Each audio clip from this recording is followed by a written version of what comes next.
жеткиликтүү элге салттуу ислам жетпей атат. Жума мечитиндеги имамдардын баяндамалары активдештирилсин, жандансын.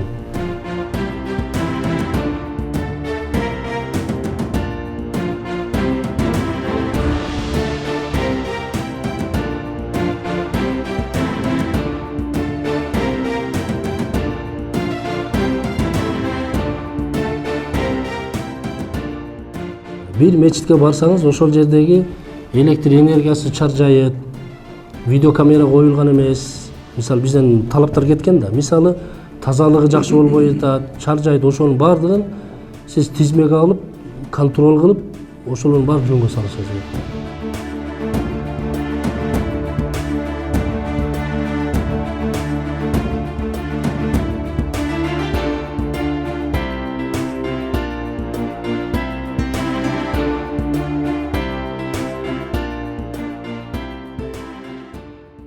Муну жумада могу ишти аткарамын деп жазып берип атпайсызбы? Ай сайын, апта сайын депчи.